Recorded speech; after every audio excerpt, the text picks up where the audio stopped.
hypothetically speaking, if you were to be, choosing your husband, would you rather have a man who has a lot of muscle and he's masculine and he provides for you and he takes care of the children and he's the head of the household? Or would you rather have somebody who's passive, feminine, weak-minded, doesn't really look super masculine and manly? It's all personal preference. I would like a partner who we have equal responsibilities together. If we're talking physique, I do go for, honestly, I want to say I want a tall man with muscles, but I tend to not go for that. But yes, idealistically. Wait, let's explore that a little bit. So you said your own preferences, right? Yes. So you said you would like a guy who's tall and with muscles. Yes. Okay, have you dated tall men with muscles? Maybe once. Just once? Yeah. Okay, you were in a 3-year relationship. How would you describe him physically? He was taller than me, and he went to the gym regularly. So your longest relationship, was that the guy who was tall and muscular? No, that wasn't the guy I was referencing. Well, you said he went to the gym, though. Yes. Okay. Well, when we say muscular, I mean, was he athletic? Was he in good shape? Athletic? He was getting there, yeah. He went to the gym regularly. Okay.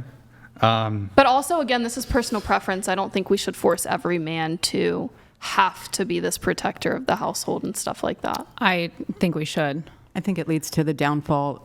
We may not see, or people may not see this in the immediate, but I mean, it's already here.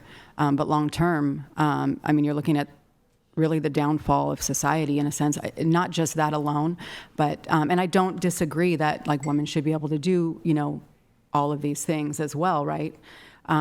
However, we've taken women out of the home, other people are taking care of our kids. I mean, I can tell you firsthand, even though there was another man in the house, I essentially raised my son, and I'm an emotional person, and I can tell you without going into detail that I have an emotional 22-year-old who is not a man.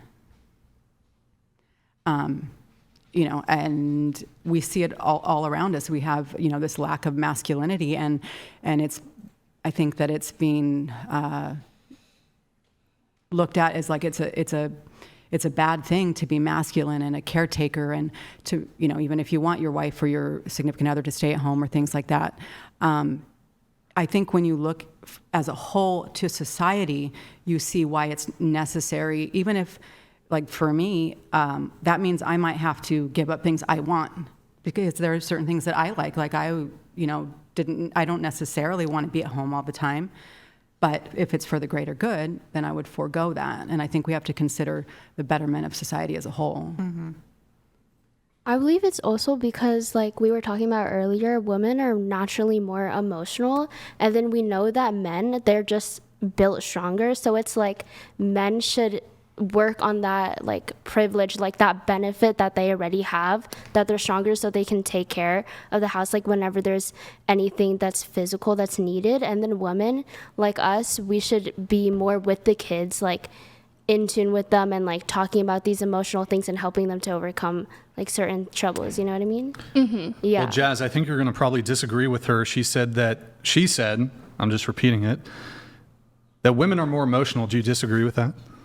No, I think women are more emotional. But wouldn't that be in contradiction of your, wouldn't that be in contradiction of your whole rejection of the gender binary? So there's a biological and genetic predispositions between the genders. So there are differences between men and women biologically and genetically. The way we think, our testosterone, our hormones, sure. But I think nurture has a lot more to do with how we turn out rather than our nature. But I think the way that gender exists right now in such binary roles, we're perpetuating our nature. And I think that's dangerous because there are a lot of gender identities that exist outside of the binary. So I think it's very limiting to the human experience to say that because we're naturally this way, we should exasperate those differences and not kind of go outside of those binaries, because we can. We just choose not to and think it's better. So essentially, do you care about the traditional gender roles that we have already? Like, does it matter for a man to be like going to the gym and stuff like that? And does it matter for a woman to be at home cooking, taking care of the kids, or it's like the roles can be switched and there's like nothing wrong with that? I see a lot of relationships where the man is kind of the stay-at-home husband and roles are reversed. There's a really popular couple on TikTok, lady with red hair, and her husband like cooks for her all day and she pays him to do that. And I think if that works for them, that works for them. But I do want to go back to something you were saying about how you raised your son on your own and you're a woman and we're more emotional. There are statistics to back that up, that children that are raised with just the mom in the house aren't as well equipped socially in society as if they're raised with just a single dad.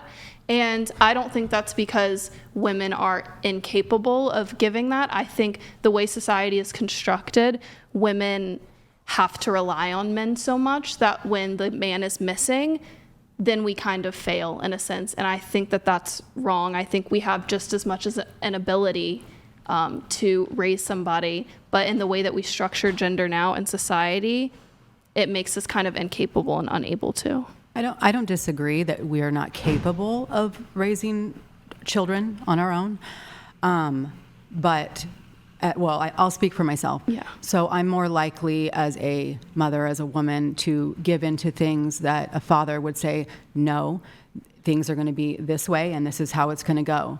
Whereas I'm going to cave into things, or because my marriage was a particular way, I felt like I had to make up for those things by allowing things I should not have allowed.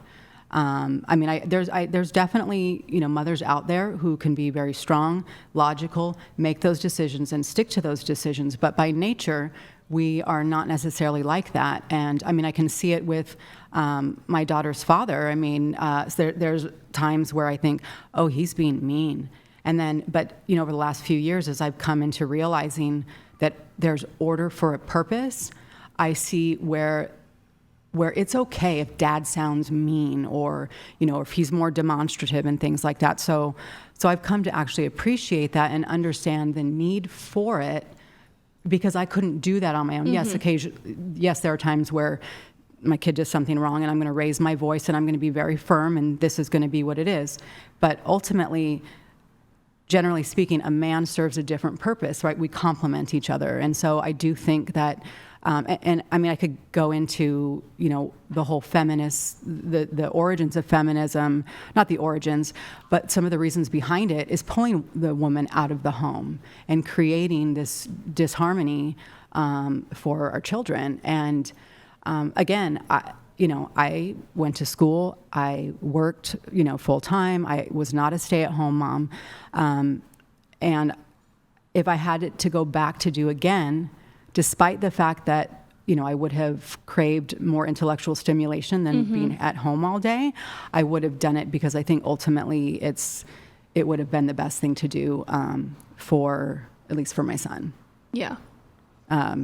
With my daughter, I would, situation's different, but I would love to do it for her as well. Mm-hmm.